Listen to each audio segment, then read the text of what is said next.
Hey guys, what's up? This is DDP. So, following up here, we got another Mavericks victory, a 20-point road victory, in fact, moving them to 12-3 on the road, which only reinforces the notion that I've been pushing lately, and that is that the Dallas Mavericks are road warriors. Now, the Golden State Warriors, yeah, they're sitting on like 8 wins for the year, but you know what?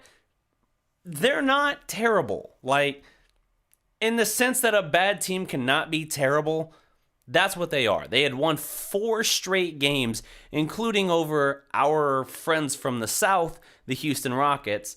They'd won 4 straight games, the Warriors had. And so they were in a position where they had some momentum behind them heading into this matchup.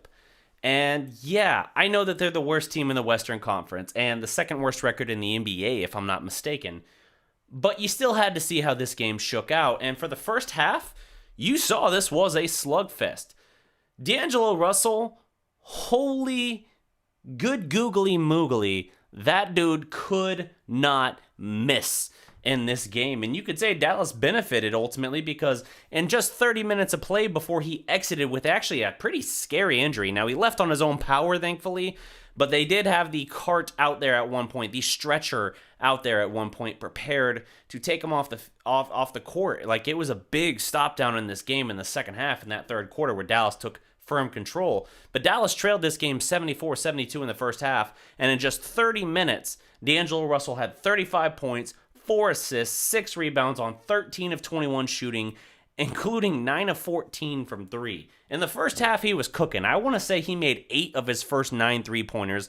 That is a Warriors record for a first half. It might be just a half in general. Like, he was cooking to that degree. He was Klay Thompson territory cooking for the Golden State Warriors. But in the end, Dallas hung with them. They weathered the storm. And you know what? With the star power discrepancy between these two teams right now, that should have been the case. Dallas trailed by 2 at half at, again, 74-72 at half. Like, that's bonkers and not okay at all from a defensive standpoint. But when one dude goes off for an insane game of his life, 30 points in the first half, you're going to be digging out of a little bit of a hole. The important thing here is that Dallas separated in the second half, and that's what good teams do. Dallas completely distanced itself, scored again, I think 114 through 3 quarters. So Dallas scores more than 40 points in the third frame to basically blow this game wide open. They go on to win by 20. And yeah, things got chippy. Luka records his 9th triple-double of the year. You have a situation there where the Warriors have a guy on their team basically deciding, Marquise Chris, basically deciding, you know what? I want to try and get me a little piece of Luka Doncic. So he fouls Luka, and then he kind of shoves him into the crowd in front of the ref. Not a scuffle, but, you know, all the players from both teams kind of rush into the territory, rush into the scene, and separate. Nothing crazy. But it's still one of those things where, in the end, Chris is assessed a technical foul. And it's a continuation of guys trying to pick a fight with Luka. They think, hey, if I get physical with him, I can take him out of his game. But you know what? Luka Doncic in 30 minutes had 31 points, 12 assists, 12 rebounds, 15 assists. The emphasis on what I just said kind of got undercut by my own mistake. But 31, 12, and 15 on 8 of 16 from the field. Much better shooting percentage from the field. 5 of 8 from 3, 10 of 10 at the line, and 2 steals. And he did have a couple turnovers, but he's a plus 20 for the game. So Luka straight controlling on this game. Back to his old usual self. We talked about that Spurs game being a little bit of an out of character game for him as he worked his way back. Not a problem this game. You know, if you remember in that previous 48-point victory for the Mavericks the last time they faced the Warriors, Luka was doing insane stuff in terms of at half he had more points, assists, and rebounds or something. No, not at half, excuse me. At the end of the first quarter, had more points, assists, and rebounds than the Warriors as a team. So, yeah, he did his job. He did his thing.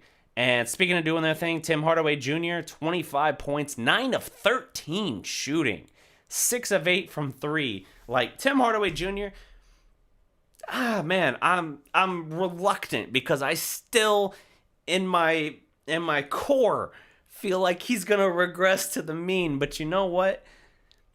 I'm starting to think that the games in which he's not going to perform very well are going to be more the aberrations as opposed to what we're seeing right now. Right now, in the starting lineup, surrounded by the talent he's surrounded by, he's pretty serviceable for us. I mean, most nights he's our third guy.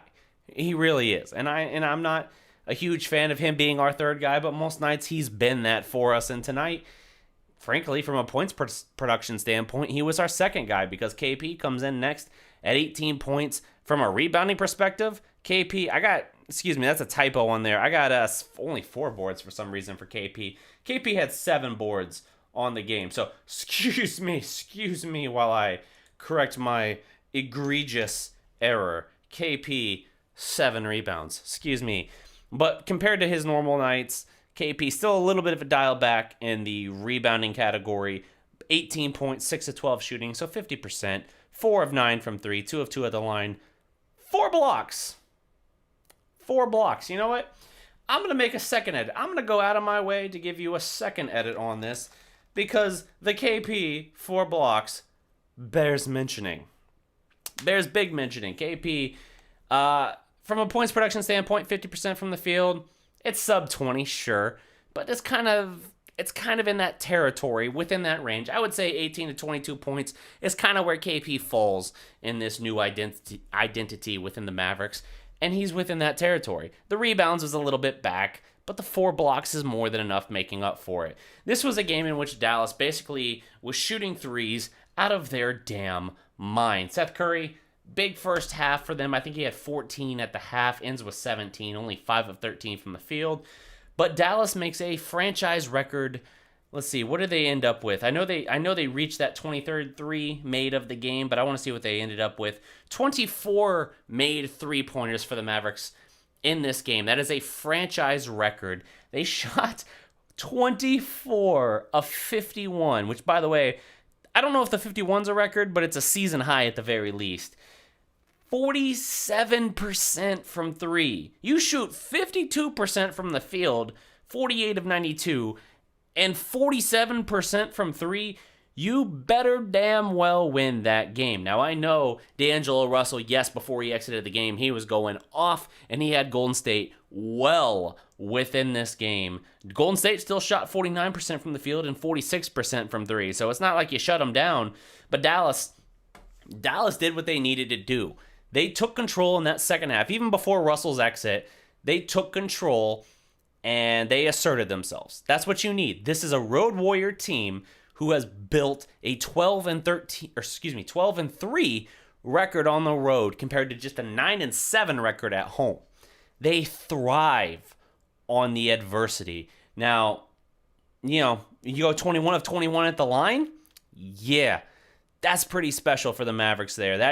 That's unheard of. I don't think they've had a flawless game like that yet. I think that's the best mark this year at the foul line for them, 21 of 21. Golden State, 13 of 17. Dallas, 13 turnovers, so just a slight tick up, a turnover or 2 up from their normal stature.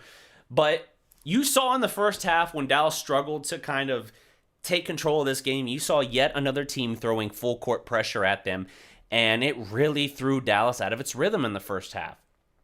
Dallas has to figure that out. We're now talking 2.5 games where that has completely disrupted Dallas. And it's not excusable at this point. Like, I understand they're working on it. I understand that they're aware of it. I've heard Rick Carlisle say that they're aware of it and that they're working on it. They just have to get better because you had a slew of turnovers there right before half, whether it was Luka, whether it was KP. I think Hardaway had one as well. It just wasn't pretty. Luka only had 3 turnovers for the game, but you had 2 in pretty much back-to-back scenarios there, and KP had 1 as well, where it's just like, you guys have got to understand how to execute better against this, because if you don't, teams are just going to keep throwing it at you, and it's pretty much, they're going to keep doing it until you stop it. Dallas adjusted in the second half. I felt like they did better, and as a result, they coast to a 20-point road victory. And yeah, 35 assists. They out-assisted the Warriors 35-28. They out-rebounded the Warriors 46-42 and tied on offensive boards at 9 apiece.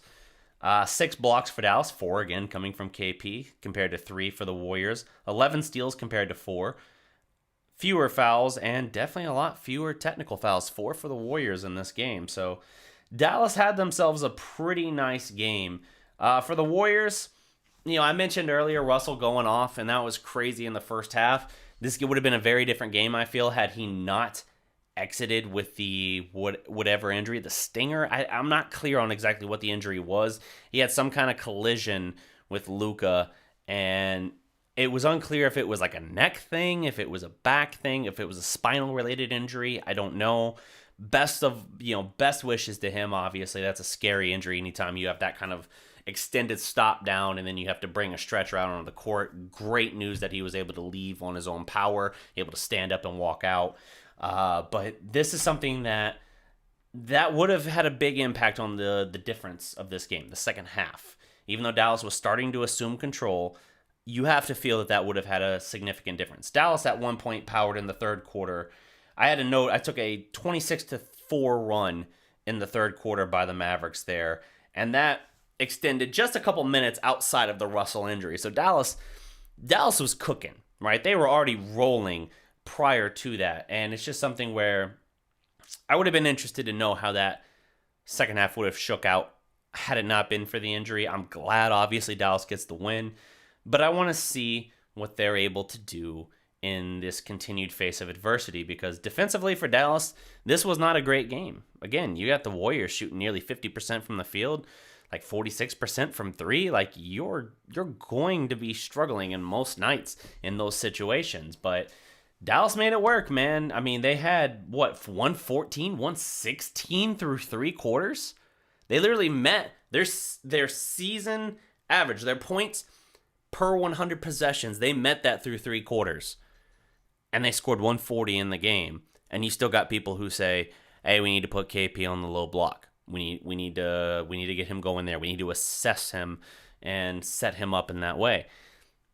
It's more about the team than it is about the player. Like, I understand you want to get the most you can out of KP, but you also want to do what's best for the team as a whole. And what we're doing is clearly working in historic fashion. So maybe roll with what's working right now. And KP's not hurting very much with 18, 7, and 3 assists, 4 blocks.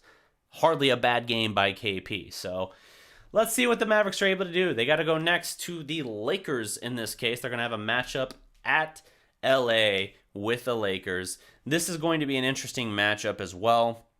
Let me confirm here. I want to confirm the exact start time for this game. It looks like it's an 8:30 tip Western time, West Coast time. That will be a very late game. It might be something where there's a chance I'm going to have to get the post game to you the following morning. It just depends on my work schedule. I will figure that out. But in the meantime, we're going into an interesting stretch here. The Lakers at the 7-seeded Thunder currently. Then we get an extended homestand starting with the Nets and ending with the 76ers. So a lot to look forward to here. I will give a quick call out just so you guys know. I've talked about it a little bit in the community tab. I am orchestrating this currently on Monday, January 6th. The Mavericks host the Chicago Bulls. If you are a follower of the Sports Fury on YouTube, you know that Josh is a huge Chicago guy. Bears, Bulls, all that. Sean is the Dallas guy on that show. Cowboys, Mavericks, etc. I am trying to orchestrate an event with them in which all of us are going to be at, basically in a suite, if we can put this together, in a suite at the AAC for that game. And we're trying to get you guys to come out. So I will get more information to you guys this week about that game if you're interested, if you're here stateside and interested in that game. But would love to meet you guys, would love to see you in person and all that. And the only other call out I have quickly beyond that is after that game, literally the next morning, I'm going to be flying out on a brief vacation before I start back up at my next semester of school and everything, finishing my master's degree in journalism. So I'm going to be out then for the Nuggets game and the Lakers game in Dallas, hosting the Lakers on the 10th. I will be back just in time for that Saturday's. It's a back-to-back. That Saturday's game hosting the 76ers. So free warning, I'm going to be out of pocket, more so than I've been yet this season. There is a very good chance I miss both of those games. It's not my ideal scenario, but it is something that is pretty essential to me. If you've been following this channel for a year, you saw me go out of pocket last January for about a week. And it's just something I need to kind of clear my head and refocus, decide how I want to evolve and grow the channel in this new year, especially now that I'm going to be working around the school schedule and everything. And I'll have another announcement. I've actually kind of hinted at it already, but I don't think anybody has picked up on it. So I'll have another announcement coming, obviously, in the near future as well. But that's going to be a matter for another day for now. So thank you guys for watching. I've been DDP. Don't forget to like this video, leave a comment below, subscribe to the Dallas Prospect, and until next time, remember, every legend was once a prospect. Salute.